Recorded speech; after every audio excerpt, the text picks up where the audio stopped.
الله توبة نصوحا. صدق الله مولانا العظيم. إن الله وملائكته يصلون على النبي يا أيها الذين آمنوا صلوا عليه وسلموا تسليما.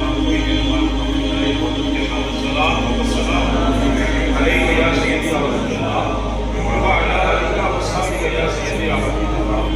والصلاة والسلام عليك يا سيدي يا نبي الله وعلى آلك وأصحابك يا سيدي يا رسول الله. والصلاة والسلام عليك يا سيدي يا رب العالمين وعلى آلك وأصحابك يا سيدي يا خاتم النبيين.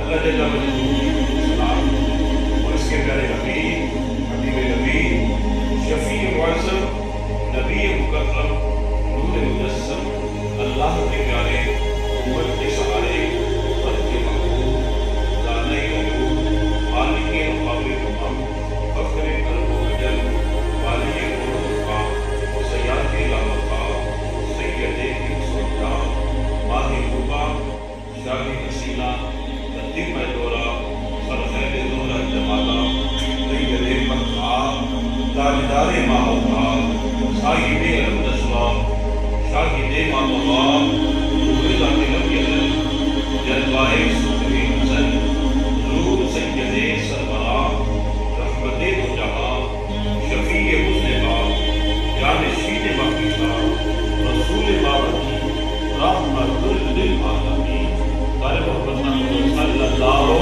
علیہ وآلہ وصحبہ وبارک وسلم کے دربار قربان کی محبت و رفیق اللہ آج کے بعد سامنے معزز و مکرم سامنے کرام آج کی رات بڑی عظمتوں والی رات ہے اس حوالے سے آپ جمع ہیں تو ارادہ یہی ہے کہ اسلام کے حوالے سے جلد بات تاکہ اللہ پاک سب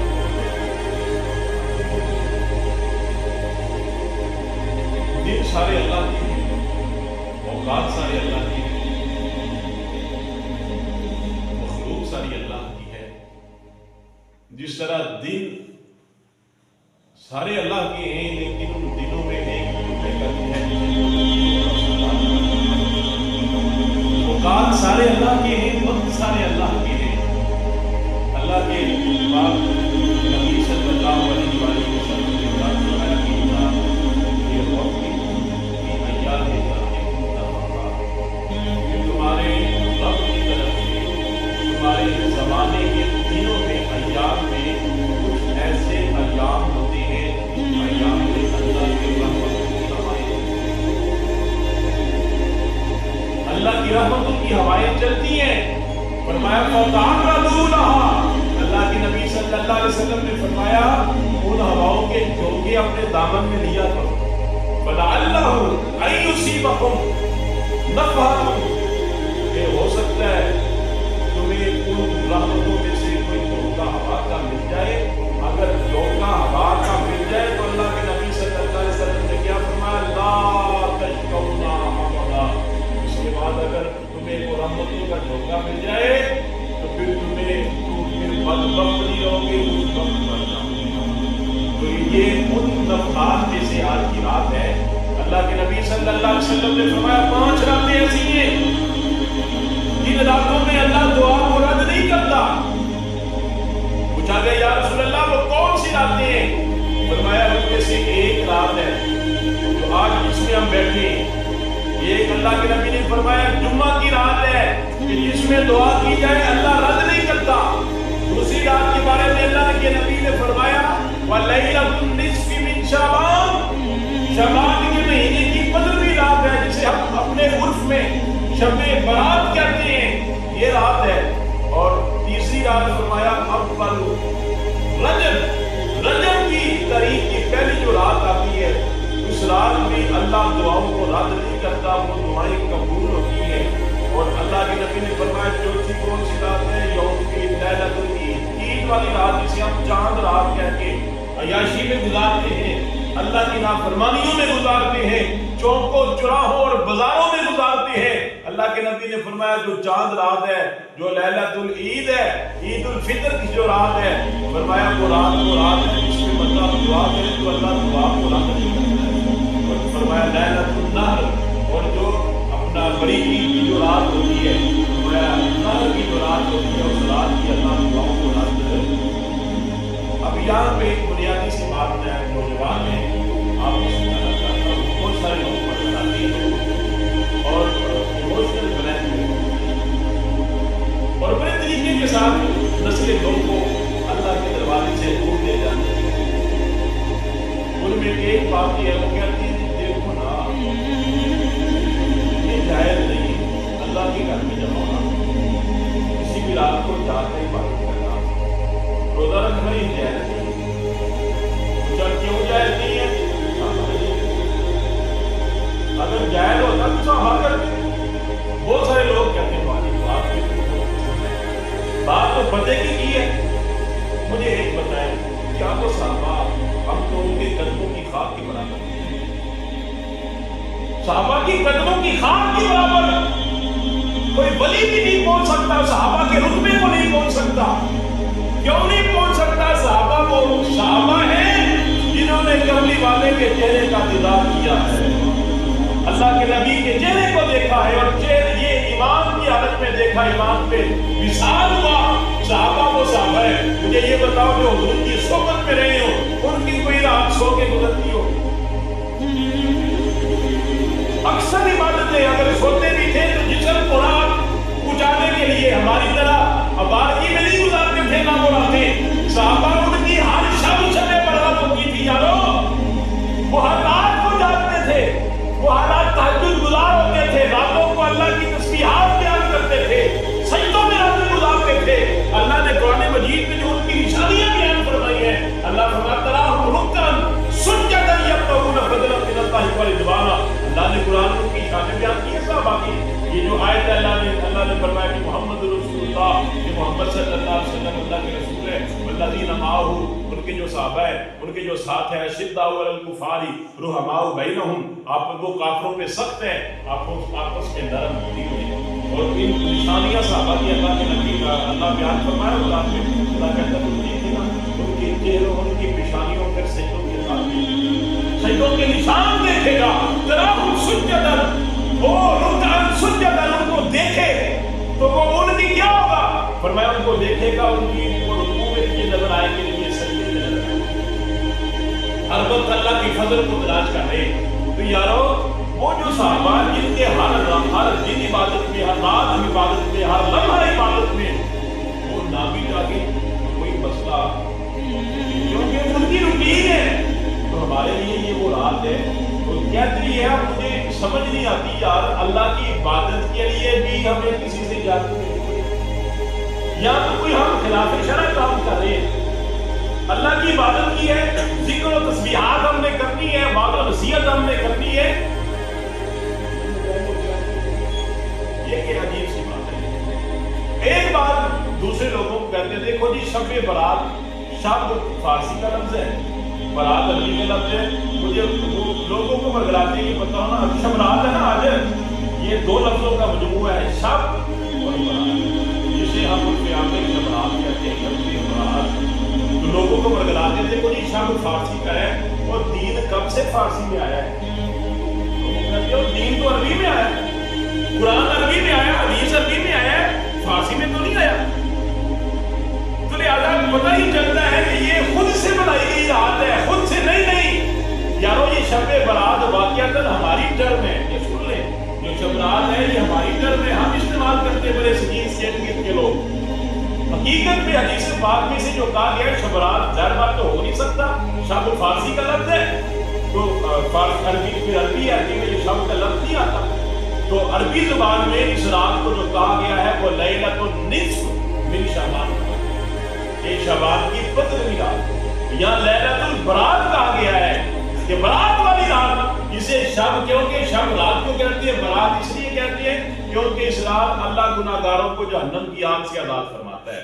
حضرت اماں عائشہ صدیقہ طیبہ طاہرہ رضی اللہ تعالی عنہا، حضور آپ کے بشان انور میں تھے، تو ہم عائشہ کہتی ہیں رات میں اٹھی، آپ کو تو دیکھا حضور اپنے بستر کو کہتے ہیں مجھے خیال آیا آج تو میرے گھر میں جلوہ گر ہوئی تھی، وہ کہاں تشریف لے گئے؟ کہتے ہیں میں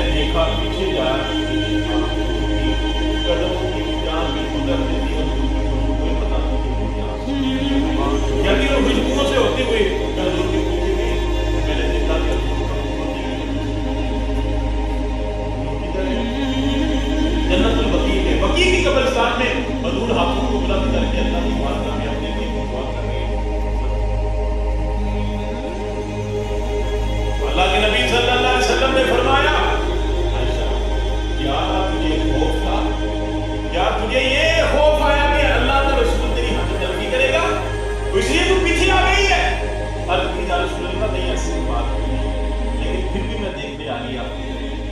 اللہ کے نبی صلی اللہ علیہ وسلم نے فرمایا عائشہ سن آج کی رات کو رات ہے کہ جس رات اللہ قبیلہ بنو کلب، یہ مدینہ طیبہ میں ایک قبیلہ تھا جن کے پاس سب سے زیادہ بکریاں پالتا تھا اور بہت زیادہ بکریاں ان کے پاس تھی. اللہ کے نبی صلی اللہ علیہ وسلم نے فرمایا آج کی رات اللہ قبیلہ بنو کلب کی بکریوں کے بالوں کی تعداد کے مطابق گناہگاروں کو جہنم کی آگ سے عذاب فرماتا ہے.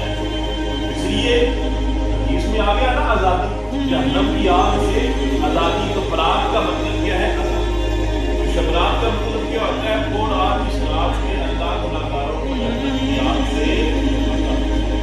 حضرت مولا مرتضیٰ مشکل شاہ خدا کرم اللہ وجہہ کریم سے روایت ہے اللہ کے نبی صلی اللہ علیہ وسلم نے فرمایا کہ جب لیلۃ النصف من شعبان یہ بدر کی رات شبرات کی رات آئے تو اللہ کے نبی نے فرمایا وقوموا لیلہا وصوموا یومہا، فرمایا رات کو قیام کیا کرو، اس رات قیام کیا کرو، وصوموا یومہا، دن کو روزہ رکھو، دن کو روزہ رکھو. اللہ کے نبی صلی اللہ علیہ وسلم سے پوچھا گیا یا رسول اللہ آپ شعبان میں کثرت سے روزے کیوں رکھتے ہیں؟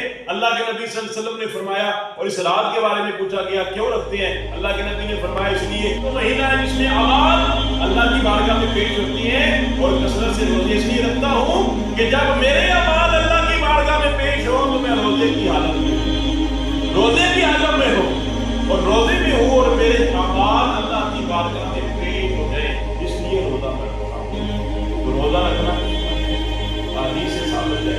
اب آپ کو ایک بات بتانا چاہتا ہوں کہ اب اللہ اپنی شان کے مطابق آسمان دنیا پہ نزول جلال فرماتا ہے تو اللہ اعلان کرتا ہے کوئی معافی مانگنے والا، میں اسے معافی، ہے کوئی رزق مانگنے والا تو اسے رزق عطا کر، ہے کوئی تنگیوں سے اپنے آپ کو بچانے والا اس کو تنگیوں سے آزاد کر دوں، جو مصیبتوں کا مارا ہے کوئی مجھ سے مانگنے والا.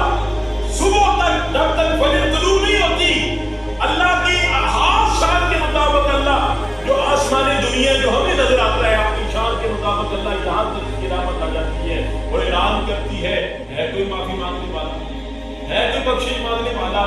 میں قربان جاؤں کملی والے آقا کریم آقا صلی اللہ علیہ وآلہ وسلم آپ ہر وقت آپ حدیث پاک میں آتا ہے نبی پاک صلی اللہ علیہ وسلم ہر روز 100 مرتبہ 100 سے زائد مرتبہ اور ایک روایت کے مطابق 70 سے زائد مرتبہ اللہ کے نبی صلی اللہ علیہ وسلم اللہ سے معافی مانگا کرتے ہیں.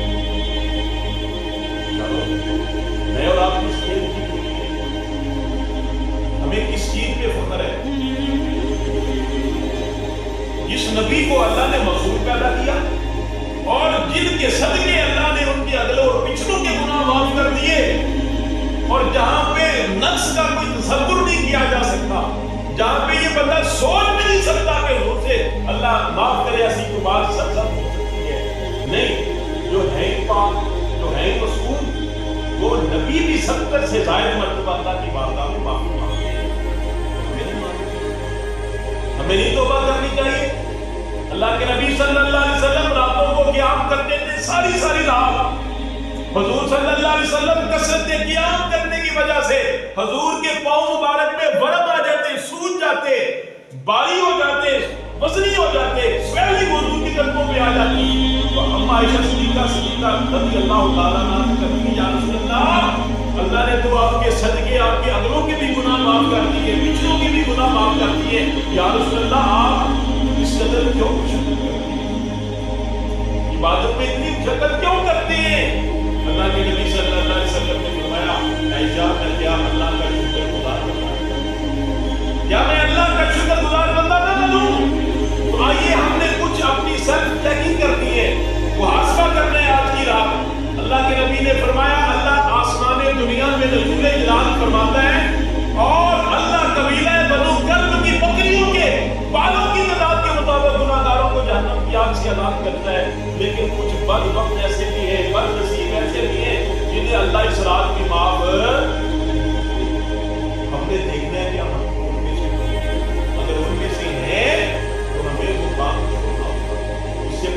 توبہ کرنی ہوگی. فرمایا ان میں سے وہ کون سے بندے ہیں؟ فرمایا والدین کا نام، اصلاح کرنا، والدین کے گستاخ کو بھی معاف کرنا. دوسرا فرمایا جو آدھی شرابی ہے نا، آدھی زانی کو اللہ معاف نہیں کرتا، سود خور کو اللہ معاف کرتا. آج سود معاشرے میں عام چلن ہے، اس کا ہر دوسرا گھر تیسرا گھر اس کے مالک. اور ظالم اتنے لوگوں کے خون چوسنے والے یہ لوگ کہ لوگوں کی ناجائز مجبوریوں سے یہ فائدے اٹھاتے ہیں، اور اس طرح ان کی جس طرح یہ جانور کے ساتھ چمٹ کے اس کے خون کو چوستی رہتی ہے، اسی طرح یہ معاشرے کے اندر سود ہے. یہ لوگ سود خور کو بھی، اور صرف یہی نہیں، نہ صرف سود ہو بلکہ اس کے متعلقہ جتنے لوگ ہیں، سہولت کار بھی اتنے ہیں، اللہ انہیں نہیں معاف. زانی کو معاف نہیں کیا جاتا، اور اس کے سہولت کار اتنے ہیں، یہ کام کرنے والے، یہ راستے پار کرنے والے. اور آج لیٹسٹ دنیا میں آپ آ گئے، یہ کون سی چیزیں اس امر کی طرف، برائی کی طرف بھاگتی ہیں، وہ بھی ان سہولت کاریوں میں آتی ہیں. موبائل کا غلط استعمال بھی اسی سہولت کاری میں آتا ہے. ایسی ویب سائٹ کا استعمال بھی ایسی سہولت کاری میں آتا ہے، اور ایسے میسیجز بھی ایسی سہولت کاری میں آتے ہیں، ایسے اسٹیٹس بھی یہی سہولت کاری میں آتے ہیں.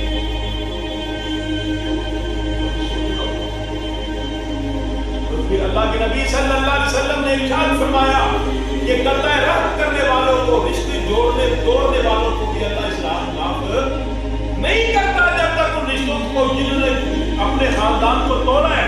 بھائی بھائی سے ناراض ہے، جا کے صلح کرے.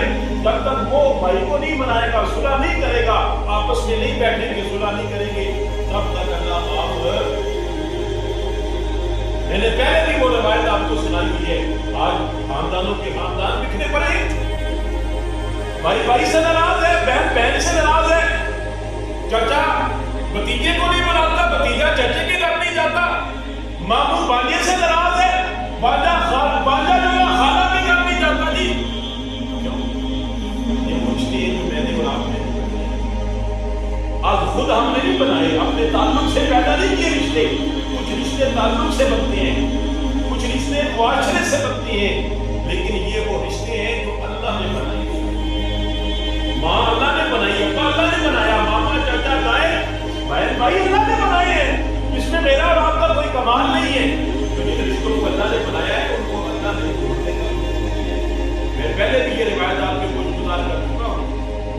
اللہ کے نبی صلی اللہ علیہ وسلم نے فرمایا جو قطع رحمی کرنے والا ہے، رشتوں کو توڑنے والا ہے، وہ جنت میں نہیں جائے گا. تو جنت میں اتنی ہماری نیکیاں ایسے ہی خوشیوں میں ہم اپنے بھائیوں کو چھوڑ جاتے ہیں.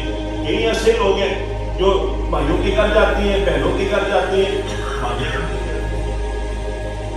کتنے دن ہمارے سب ہمارے دلوں کے اندر، سینوں کے اندر یہ گوشت کے لوتھڑے ہیں یا پتھر کے ٹکڑے ہیں جو پگھلتے نہیں ہیں. بہن کی گرا رہی ہے، بھائی کے منہ میں آ گئے، لیکن وہ پگھلتا نہیں. کیسا دل ہے ہمارا. کس نبی کا ہم کلمہ پڑھنے والے ہیں؟ حضرت سعید بن مسیب تابعی اترے، اور ابراہیم بن محمد بن طلحہ ان کے بارے میں آتا ہے کہ امام ذہبی نے سیر اعلام النبلاء میں اس روایت کو نقل کیا ہے. کہتے ہیں کہ ان کے بارے میں آیا، ان کو خبر ہوتی سعید بن مسیب کو ابراہیم بن محمد بن طلحہ کو کیسے کام کال کی ملبے کے نیچے دب کے فوت ہو گئے. تو جیسے سعید بن مسیب نے یہ بات سنی تو آپ نے فرمایا ہے بات اللہ لا یموت هذا. اس نے کہا نہیں ایسے نہیں ہو سکتا، ایسا بندہ ایسی موت نہیں مر سکتا. حضرت سعید بن مسیب نے کیا کہا؟ ایسا بندہ ایسی موت نہیں مر سکتا. پوچھا کیسے؟ انہوں نے کہا ایسا بندہ ایسی موت نہیں مر سکتا. ملبہ ہٹایا گیا، جب ملبہ کلیئر ہو گیا، ہٹایا گیا، نیچے سے حضرت ابراہیم بن محمد بن طلحہ زندہ ہے، جسم پہ خراش نہیں، زخم بھی کوئی نہیں، جسم پہ ہڈیاں بھی سلامت ہیں. تو لوگ حضرت سعید بن مسیب کے پاس گئے اور جا کے کہا کہ آپ نے کتنے وثوق کے ساتھ ایسا کیسے کہہ دیا، کیوں کہہ دیا کہ ایسا بندہ ایسی موت نہیں مر سکتا؟ تو آپ نے فرمایا اس لیے کہ انہ باصل للرحم، کیونکہ یہ بندہ رشتوں کو جوڑنے والا تھا، رشتوں کا خیال رکھنے والا تھا، اور جو رشتوں کا خیال رکھتا ہے اللہ اسے بری موت سے بچاتا ہے، اللہ اسے بری موت سے بچاتا ہے جو رشتوں کا خیال رکھتا ہے۔ ہمیں سوچنا ہوگا، ہمیں اپنے گریبانوں میں جاننا ہوگا، اللہ قطع رحمی کرنے والے کو معاف نہیں کرتا، اللہ قطع ترقی کرنے والے کو معاف نہیں کرتا۔ اور ایک حدیث کے الفاظ ہے، فرمایا جو کینہ حسد رکھنے والا دل میں وہ اس کو بھی اللہ معاف نہیں کرتا۔ آج کل ہمارے سینے حسد سے ہو، ہم اس قدر جیلس ہیں، دوسروں کے ساتھ دوسروں کی ترقی کو ہم پسند نہیں کرتے، بھائی بھائی کی ترقی کو دیکھنا پسند نہیں کرتا۔ اور ایک ہوتا ہے حسد، ایک ہوتا ہے رشک۔ حسد کیا ہوتا ہے کہ کسی کو اچھی حالت میں دیکھ کر اس اچھی حالت سے ختم ہونے کی تمنا کرنا، کسی کو گاڑی دیکھ رہی ہونے کچھ نہیں ہو، اللہ کرے مر جائے، نقصان ہو جائے، ایکسیڈنٹ ہو جائے۔ تو حسد کیا ہے؟ کسی کو نعمت دیکھ کر، کسی کے پاس اچھی حالت دیکھ کر اس اچھی حالت کے چھن جانے کی دعا کرنا، تمنا کرنا، خواہش کرنا، یہ حسد ہے۔ اور رشک کیا ہے؟ کسی کو اچھی حالت میں دیکھ کر تمنا کرنا، یا کبھی میں بھی ایسا ہوتا تو رشک کرنے کی ممانعت نہیں ہے۔ کسی کو دنیاوی اعتبار سے تو کرنا نہیں چاہیے، دین کے اعتبار سے رشک بہت فائدہ مند ہے۔ اگر دنیا کے اعتبار سے بھی بندہ کر لے تو رشک نقصان دہ نہیں ہے۔ رشک میں بندہ کہتا ہے کاش میں بھی ایسا ہوتا، کاش میرے پاس بھی یہ ہوتا۔ اور حسد میں بندہ کسی کو دیکھ کر اس سے نعمت کے چھن جانے کی تمنا کرتا ہے۔ تو حسد حرام ہے، ناجائز ہے، رشک جائز ہے۔ اور یہ بات آپ کو میں بتانا چاہتا ہوں، جس کے سینے میں بغض ہوتے ہیں نا، ہمارے سینے دوسروں کے بغض سے بھرے ہوئے ہیں، ہم گلے بھی ملتے ہیں لیکن دل ہمارے نہیں، دلوں کی بات ہم نہیں چھوڑتے۔ دیکھ لیں آپ لوگ معاشرے میں ایسی ہے، دلوں کے بغض ختم نہیں ہوتے۔ ایک حدیث پاک سنیے اور اپنے ایمان کو زیادہ کیجیے۔ میں قربان جب حضور صلی اللہ علیہ وسلم رحمت عالم صلی اللہ علیہ وسلم حضرت انس روایت کرتے ہیں کسی پاک کو، عبداللہ بن عمر حضور کے پاس بیٹھے ہوئے ہیں، صحابہ اور بھی بیٹھے ہوئے ہیں، دروازے پہ دستک ہوئی تو اللہ کے نبی نے انس کہتے ہیں عبداللہ بن عمر کو کہا جاؤ دروازہ کھولو، جنت ہے۔ ذرا محبت سے بولے سبحان اللہ، ایک بار پھر بولے سبحان اللہ۔ حضور نے فرمایا جنتی آیا، دروازہ کھولو۔ حضرت عبداللہ بن عمر کہتے ہیں میں دروازہ کھولا تو دیکھا ایک انصاری صحابی ہے، تازہ تازہ وضو کر کے آئے ہیں اور ایک ہاتھ میں جوتے پکڑے ہوئے ہیں اور داڑھی سے وضو کے پانی قطرے گر رہے ہیں۔ حضور نے فرمایا حضور کے پاس بیٹھے باتیں کی۔ اگلا دن آیا، پھر وہی وقت آیا، وہی صحابہ حضور کے پاس موجود ہے، دروازے پہ دستک ہوئی، اللہ کے نبی نے فرمایا دیکھو جنتی آیا ہے، دیکھو جنتی آیا، دروازہ کھولو۔ اور حضرت عبداللہ بن عمر کہتے ہیں دروازہ کھولا تو اتفاق سے وہی بندہ تھا جو کل تھا اور اسی حالت میں تھا کہ چہرے سے وضو کے قطرے ڈھلک رہے ہیں، ایک ہاتھ میں جوتا پکڑا ہوا ہے، حضور کی خدمت میں حاضر ہوا اور کچھ باتیں کی، اپنے عرض اور مروزات حضور کی بارگاہ میں پیش کی اور پھر باتیں کرنے کے بعد چلا گیا۔ اور تیسرا دن آ گیا، وہی وقت تھا، وہی انداز تھا، حضور دروازے پہ دستک ہوئی، حضرت عبداللہ بن عمر کہتے ہیں کہ دروازہ کھولا، حضور نے پہلے فرما دیا تھا دروازہ کھولو جنتی آ رہا ہے، دروازہ کھولو جنتی آیا ہے۔ میں قربان جاؤں، صحابہ کہتے ہیں حضرت عبداللہ بن عمر کہتے ہیں دروازہ کھولا، حالت وقت بھی وہی تھا، حالت بھی وہی تھی کہ وضو کے قطرے چہرے سے اور داڑھی سے ٹپک رہے ہیں، ایک ہاتھ میں جوتا ہے حضور کے پاس، تینوں بار کوئی ایک ساتھ۔ حضرت عبداللہ بن عمر کہتے ہیں واقعتاً یہ بہت بڑا عمل کرنے والا، راتوں کو جاگنے والا اور بہت عبادت گزار، زہد و تقویٰ کا پیکر صحابی ہے، جس کے بارے میں 3 مرتبہ اللہ کے نبی نے فرمایا جنتی آ رہا ہے، جنتی آ رہا ہے، جنتی آ رہا ہے۔ یہ واقعتاً بہت عابد اور زاہد ہوں گے، کوئی خاص عمل کرتے ہوں گے کہ جس کے صدقے سے اللہ کے نبی نے انہیں اتنی عظمتوں سے نوازا ہے۔ عبداللہ بن عمر کہتے ہیں میرے اندر تجسس پیدا ہوا، میں جانچوں پڑتال کروں ان کے پاس کون سا خاص عمل ہے جس عمل کی بدولت اللہ کے نبی نے انہیں جنتی قرار دیا، 3 بار جنتی قرار دیا۔ تو وہ کہتے ہیں کہ میں ان کے گھر چلا گیا، انصاری صحابی کے گھر چلا گیا اور میں نے کہا کہ میں آپ کے پاس آپ کا مہمان کرتا ہوں، میرے گھر میں تو مسئلہ ہے اور میں آپ کے مہمان کرنا چاہتا ہوں، تو ظاہر بات ہے وہ مہمان نواز کرنے کا اجازت ہے۔ کہتے ہیں میں اپنے دل میں یہ خواہش لے کے گیا تھا میں جانوں کہ یہ عمل کون سے کرتے ہیں، کیونکہ خاص عمل گھر میں ہوتا ہے اور جب ان کی تنہائیوں میں دیکھوں گا عمل کون سا کرتے ہیں۔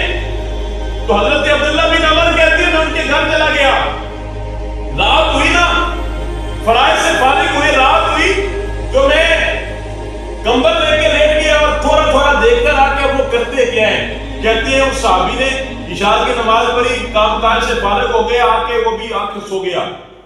میں ساری رات جاگتا رہا، کیا کرتے ہیں ہم کیا کرتے ہیں؟ کہتے ہیں صبح بس فجر کے وقت حضور کے پیچھے جا کے نماز فجر ادا کی، تو باقی اپنے معمولات زندگی بھی کرتے رہے اور اپنے کام کاج بھی کرتے رہے، نمازیں بھی پڑھتے رہے۔ حضرت عبداللہ بن عمر کہتے ہیں یار کوئی عمل خاص نظر آیا، ہو سکتا ہے آج تو تھکے ہو کے کام نہ کیا اور کل دیکھتے۔ کہتے ہیں دوسرے دن بھی رات ہوئی تو کہتے ہیں میں گنکھیوں سے دیکھتا رہا کرتے کیے۔ کہتے ہیں عشاء پڑھنے کے بعد واپس ہو گئے اور صبح فجر کے وقت حضور کے پیچھے جا کے فجر ادا۔ کہتے ہیں اب کوئی خاص کام کرے کرتے، کہتے ہیں تیسری رات بھی ایسی فجر کی نماز کے بعد میں ایک خاص مقصد لے کے آیا تھا، میرا مقصد پورا نہیں ہوا۔ اس نے کہا وہ کون سا مقصد لے کے آیا تھا؟ انصاری صحابی پوچھتے ہیں تو عبداللہ بن عمر کہتے ہیں 3 بار جب آپ حضور کے پاس تشریف لائے تو اللہ کے نبی نے آپ کو اور میں نے سوچا کہ شاید کوئی خاص وظیفہ ہے آپ کے پاس، کوئی خاص عمل ہے آپ کے پاس، کوئی خاص طریقہ ہے آپ کے پاس جس کی وجہ سے اللہ کے نبی صلی اللہ علیہ وسلم نے آپ کو جنت کی بشارت دی ہے۔ تو انہوں نے کہا کوئی خاص عمل تو نہیں۔ وہ چلے جب پلٹے نہ واپس جانے کے لیے ساری صحابی نے بات سنو، جب قریب آئے تو نے کہا کوئی خاص عمل تو نہیں ہے لیکن ایک عمل ہے، وہ عمل ہمیں نہیں ہے، ایک خاص عمل ہے۔ وہ کیا؟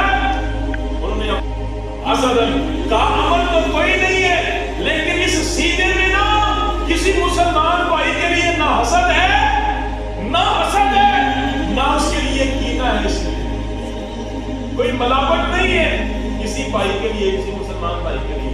تو حضرت عبداللہ بن عمر کہتے ہیں جب میں نے یہ بات سنی تو میں اچھلا، میں نے کہا اللہ کی قسم یہی وہ عمل ہے جس عمل کی وجہ سے اللہ کے نبی نے آپ کو 3 بار جنت کی بشارت دی ہے۔ یارو اپنے سینے کتنے بوجھل بنائے ہیں، ہمارے سینے کتنے لوگوں کی حسدوں کے ساتھ، کینوں کے ساتھ بھرے ہوئے ہیں، بغض کے ساتھ ہمارے سینے بھرے ہوئے ہیں۔ تو آج کی رات اللہ ایسے بندے کو بھی معاف نہیں کرتا۔ تو یارو ہم سمجھے کہ ہم شاید ہمیں ہر وقت اپنے گناہوں کی معافی مانگتے ہیں۔ حضور صلی اللہ علیہ وسلم 100 سے بڑھ مرتبہ اللہ سے معافی مانگا کرتے تھے۔ ایک واقعہ آپ کی گوشت گزار کرنا چاہتا ہوں۔ بیت اللہ ہے، حرم مکہ ہے اور لوگ طواف کر رہے ہیں کعبے کا، ایک بندہ نکاح پوش ہے اور نکاح پوش وہ کرنا وہ کعبۃ اللہ کے غلاف کو پکڑ کے کعبۃ اللہ کے غلاف کو پکڑ کے اور آنسو بہا رہا ہے۔ ایسے ایسے لوگ ہیں کہ جتنے بھی طواف کرنے والے جتنے بھی وہ تھے وہ سارے دہل کے رہ گئے، حتیٰ کہ بہت بڑا مطلب اور دعا کر رہے اللہ میرے گناہ تیرے مخلوقات سے بھی زیادہ ہے، اللہ میرے گناہ اے اللہ تیرے ستاروں سے بھی زیادہ ہے، اللہ میرے گناہ سمندر کی جان سے بھی زیادہ ہے، اللہ میرے گناہ زمین کے ذروں سے بھی زیادہ ہے اور مجھے معاف کر دے۔ معافی مانگ رہے تو لوگ اس کی طرف متوجہ، اس نے کہا لگتا ہے تجھے کوئی بہت بڑا پاپ کیا ہے، بہت بڑا گناہ کیا ہے، ہم بھی تیرے لیے دعا کرتے ہیں۔ جب لوگ اس کے لیے دعا کرے وہ اور روتا ہے اور روتا ہے، اور جب لوگ پریشان ہوئے دعا بھی کر رہے ہیں، اس کے لیے دعا بھی کر رہے ہیں اور وہ رو رہا ہے کعبۃ اللہ کے غلاف کو پکڑ کے اپنے گناہوں کی معافی مانگ رہا ہے۔ جب لوگوں نے دیکھا یہ تو چپ بھی نہیں ہو رہا، ہم بھی دعائیں کر رہے ہیں لیکن یہ پھر بھی رو رہا ہے، تو وہ کہتے ہیں، لوگ کہتے ہیں جب ہم اس کے قریب آئے ہیں تو آپ کے گھر چھپانے والے اپنا چہرہ، لوگوں نے کہا چہرہ تو دکھاؤ، اور جب نقاب ہٹایا گیا پتہ تو کون تھا؟ نقاب جس کے پہلے ہوئے جو اللہ کی بارگاہ میں دعا کر رہا تھا، کوئی اور نہیں تھا، وہ حضرت امام حسین کا بیٹا امام زینب۔ یارو جن پہ عبادت فخر سجدے جس پہ فخر کرتی ہو اور جسے زین العابدین کہا جاتا ہو کہ عبادت کرنے والوں کی زینت، سجدے اور عبادت جن پہ فخر کرتی ہو، وہ اللہ کی بارگاہ میں اس طرح کے گرا کے دعائیں کریں اور میں اور آپ کس کے؟ ہمارے پاس کیا ہے؟ کیا ہے ہمارے پاس؟